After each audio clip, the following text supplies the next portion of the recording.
January 14th, 2025, 1:23 a.m., Engels-2 Airbase, Saratov Oblast, Russia, 750 kilometers from the Ukrainian border, one of Russia's most strategic military installations, home to three types of heavy bombers: Tu-95MS Bear, Tu-22M3 Backfire, Tu-160 Blackjack. These aircraft launch cruise missiles at Ukrainian cities, power stations, residential buildings, hospitals, every week for 3 years. The cruise missiles stored at Engels-2 are ready for combat.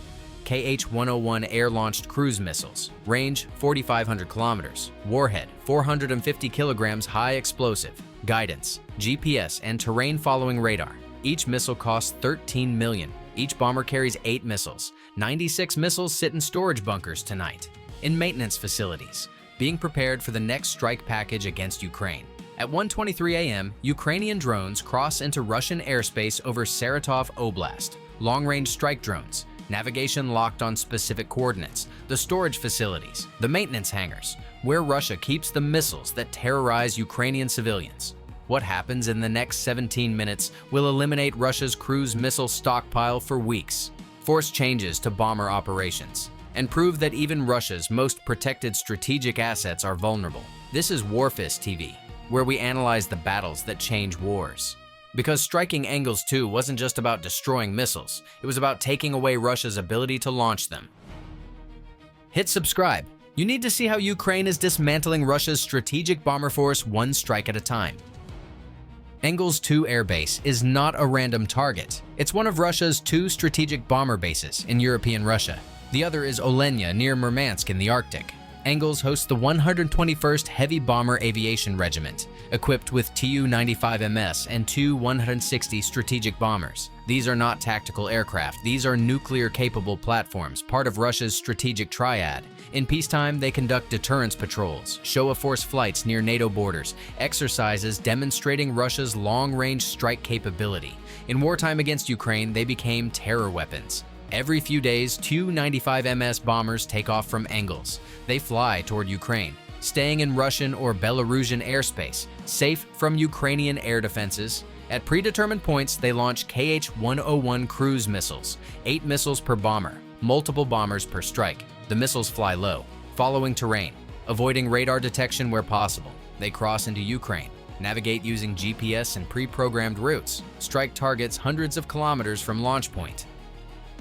The targets are often civilian infrastructure, power generation plants, electrical substations, heating facilities. Russia's stated goal: make Ukraine uninhabitable during winter, freeze civilians, force evacuation, break morale. The strategy is systematic, deliberate, war crime under international law. But Russia continues. Ukrainian air defenses intercept many missiles, Patriot systems, NASAMS, Soviet-era S-300s, but some get through. Explosions in Ukrainian cities, power outages, casualties. This has happened repeatedly since October 2022. Ukraine needed to stop the source, not just intercept the missiles, but prevent their launch. That meant striking the bombers, or better yet, striking the missiles before they could be loaded onto bombers. Engels-2 is where those missiles are stored. The base includes specialized facilities, climate-controlled storage for precision munitions, maintenance hangars where missiles receive pre-flight preparation, technical buildings where guidance systems are calibrated, loading areas where missiles are mounted on bombers. Which target provides the best return? A. Bombers themselves. B. Missile storage. C. Runways. Comment your answer. All of these are legitimate military targets. They directly support strikes against Ukraine. International humanitarian law permits attacks on military objectives, even deep inside enemy territory. Ukraine had struck Engels-2 before. December 2022, drones damaged bombers on the flight line. August 2024, strike on ammunition storage. Each attack caused disruption, forced Russia to increase air defenses, diverted resources from the front. But the January 2025 strike was different. More ambitious, better intelligence, precise targeting. The operation began with intelligence gathering, Ukrainian agents inside Russia, satellite reconnaissance, signal intercepts, commercial satellite imagery from companies like Maxar and Planet Labs, open source intelligence analyzing Russian social media and news. Over months, Ukrainian intelligence built a detailed picture. where missiles were stored, which buildings held maintenance facilities, where calibration equipment was located, security procedures, air defense positions. Everything needed to plan a precision strike. The strike package assembled in Ukraine. Multiple long-range drones, exact number classified, but enough to overwhelm Russian air defenses. Each drone carried explosive payload, 50 to 100 kilograms depending on drone type. GPS navigation programmed with specific target coordinates, backup inertial navigation in case of GPS jamming. The drones launched from Ukrainian territory. Flight path northeast across Russian border, through Voronezh Oblast into Saratov Oblast, total distance approximately 750 kilometers, flight time several hours. The drones flew low where possible, following terrain, avoiding major population centers where air defense concentrated. Russia detected them. Air defense radars picked up multiple contacts, S-400 systems engaged, Panzer systems activated. Some drones were intercepted, but not all. The principle is simple: saturate defenses with more targets than they can engage. Some will get through. Stay with me. What happens when you destroy Russia's cruise missile inventory changes the entire strategic calculation. At 1:23 a.m., the first drone struck. Target: missile storage bunker complex. The explosion breached the bunker entrance. Secondary explosions followed immediately. Cruise missiles inside detonating. Kh-101 missiles carry 450 kilograms of high explosive each. When they detonate, the blast is significant. Multiple missiles stored together meant massive secondary explosions. The bunker complex, designed to protect the missiles, became a death trap. Contained the explosions initially, but pressure built. Blast doors failed. Flames shot from openings. More drones struck. Different buildings, maintenance hangar, technical facility, storage areas. 17 minutes of sustained strikes. Ukrainian drones had been programmed to hit in waves. First wave: breach defenses and initiate fires. Second wave: exploit breaches, target exposed munitions. Third wave: hit remaining structures, ensure maximum damage. The explosions were visible across Saratov. Residents posted videos to social media. Massive fireballs, columns of smoke rising hundreds of meters, secondary explosions continuing long after drone strikes ended. Russian authorities confirmed the attack, claimed most drones were intercepted, stated minor damage occurred. Satellite imagery told a different story. Commercial satellites photographed Engels-2 within 24 hours. The images showed extensive damage. Scorch marks across the storage area, destroyed buildings, cratered terrain. The missile storage complex was wrecked. How many missiles were destroyed? Ukraine claimed 96 Kh-101 cruise missiles. Russia never confirmed. But military analysts assessed the Ukrainian claim as plausible. Engels-2 was a primary storage facility. 96 missiles represents a significant stockpile, not the entire Russian inventory, but enough to matter operationally. A Kh-101 cruise missile costs approximately $13 million. 96 missiles equal $1.25 billion one strike. One night, over $1 billion in Russian strategic weapons destroyed. The bombers themselves survived. They were not the primary target. Striking bombers is valuable. But Russia has bombers, limited number, but they exist. What Russia needs are missiles. Each bomber is useless without munitions. Destroy the missiles. You ground the bombers just as effectively. And missiles are harder to replace than aircraft. Russia produces Kh-101 missiles at limited rates, perhaps 100 per year. Depends on component availability. Western sanctions restrict access to precision electronics. Guidance systems require specialized chips. Manufacturing is slow. Stockpiles accumulated over years. The strike eliminated months of production in minutes. More importantly, it disrupted Russia's strike planning. Russian military planners organize bomber strikes in packages, specific number of missiles, specific targets, pre-planned routes. This requires available missiles. After Engels-2, availability dropped sharply. Russian bomber activity decreased following the strike. Not immediately. Russia still conducted some strikes using remaining inventory from other locations. But the tempo slowed. Fewer bombers per mission, smaller missile salvos. According to Ukrainian military observers, Russian cruise missile strikes decreased significantly in late January and February 2025. This wasn't solely due to Engels-2. Other factors included Ukrainian air defense improvements, Russian missile production issues, stockpile depletion. But Engels-2 contributed, removed 96 missiles from the equation. The psychological impact extended beyond the immediate loss.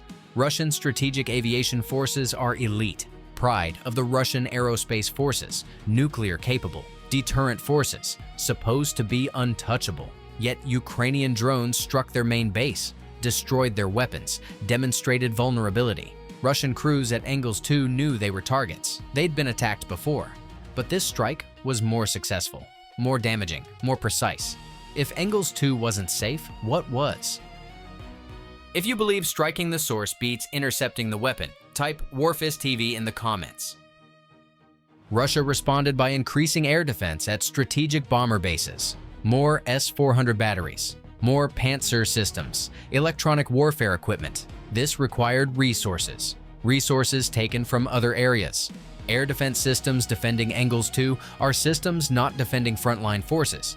Every Panzer protecting bombers is a Panzer not protecting advancing troops. Ukraine exploited this, forced Russia to defend everywhere, spread resources thin, create vulnerabilities. The strike on Engels-2 was part of a broader campaign. Ukrainian long-range strikes targeted multiple Russian strategic facilities in January 2025. Ammunition depots, oil refineries, military-industrial facilities, airfields, the campaign designation, degrading Russia's war-making capability.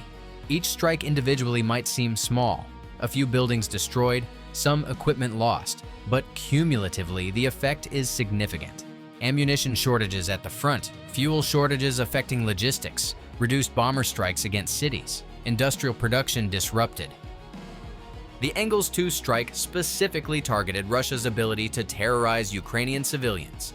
Every Kh-101 missile destroyed at Engels-2 is a missile that won't hit a Ukrainian power station, won't kill Ukrainian civilians, won't force families into cold darkness during winter. The strategic calculus is clear. Ukraine has limited strike assets. Long-range drones are valuable, expensive to produce, time-consuming to manufacture. Each mission must deliver maximum effect.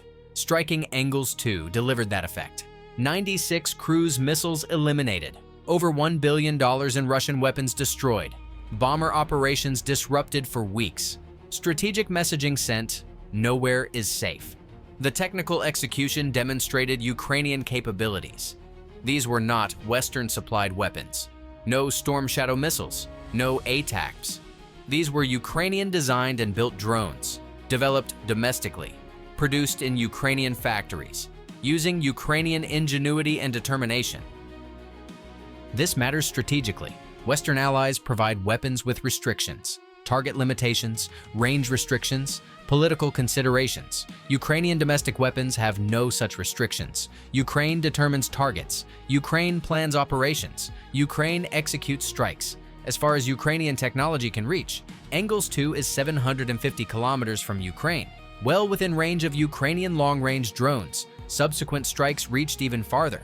Toropets, 380 kilometers. Olenya, 2,000 plus kilometers. Belaya, 4,300 kilometers. Ukrainian strike capability extends across Russia. This forces Russia to defend everywhere. Impossible task. Russia's territory is vast. Strategic sites are numerous. Air defense systems are limited. Russia must prioritize. Protect the most valuable targets, accept vulnerability elsewhere. Ukraine exploits this. Strike where defenses are weak. Force reallocation. Strike again where defenses were drawn down. Answer: B. Missile storage provides the best return. Bombers can be repaired or replaced. Runways can be fixed in hours. But missiles take months or years to produce. Destroy 96 cruise missiles. You remove Russia's ability to launch 96 strikes. That's 12 bomber sorties. Each prevented strike saves Ukrainian lives and infrastructure. The cost-benefit calculation is overwhelmingly favorable. Think about the planning cycle for this operation. Intelligence collection, months of surveillance, agent reports, satellite imagery analysis, targeting, selecting specific buildings, calculating aim points, determining optimal strike approach, asset preparation, manufacturing drones, testing systems, training operators, mission planning, flight routes, timing, coordination, contingencies, authorization, approval at highest levels, risk assessment, go, no-go decision, execution, launch, navigation, strike, damage assessment, post-strike analysis, satellite imagery, Intelligence reports, adjusting future plans. This is professional military operations, not random attacks. Systematic campaigns with strategic objectives. Engels-2 was one target among many, part of a comprehensive effort to degrade Russia's ability to wage war. The damage to Engels-2 required repairs. Russian engineers worked for weeks, clearing debris, rebuilding structures, restoring functionality. But some damage is permanent. The missiles are gone, cannot be rebuilt, must be replaced. That takes time Russia doesn't have. Production capacity is limited. Sanctions restrict components. The missiles destroyed at Engels-2 will not strike Ukraine. The bombers remain. Russia can still conduct operations, but effectiveness is reduced. Fewer missiles per strike, longer intervals between strikes, reduced pressure on Ukrainian air defenses. This provides operational breathing room. Ukrainian power grid operators can conduct repairs, reinforcement of vulnerable infrastructure, stockpiling of repair equipment, preparation for next strikes. Every week without massive missile attacks is a week Ukraine uses to strengthen defenses. Was this strike operationally decisive? Not alone. Russia still launches missile strikes, still has bombers, still has missiles at other locations, but decisiveness accumulates. Engels-2 plus Toropets, plus other ammunition depots, plus oil refineries, plus factories. Each strike removes resources from Russia. Each strike forces defensive reallocation. Each strike demonstrates Ukrainian reach. The cumulative effect degrades Russian capabilities, makes the war more difficult to sustain, increases costs, decreases effectiveness. This is how smaller powers fight larger ones, not through decisive battles, through cumulative attrition, systematic degradation of enemy capabilities, making continued operations unsustainable. Ukraine cannot match Russia militarily in conventional terms. Russia has more soldiers, more equipment, more resources, but Ukraine can make the war too expensive, too difficult, too costly in blood and treasure. Should Russia have dispersed missile storage? Could air defense have stopped the attack? Was targeting cruise missiles the right priority? Comment your tactical analysis. Subscribe to WarFist TV. We analyze the strikes that change strategic calculations. Engels-2 continues operations. Bombers still fly, but 96 cruise missiles will never launch.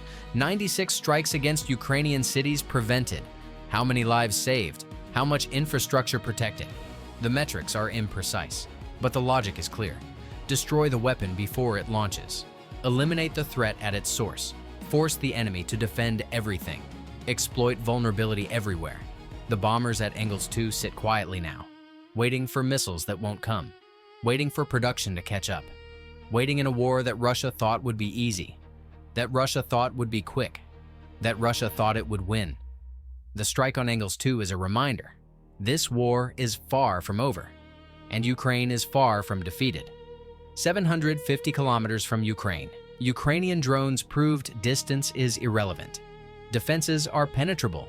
Strategic assets are vulnerable, and determination backed by capability changes everything. Stay vigilant.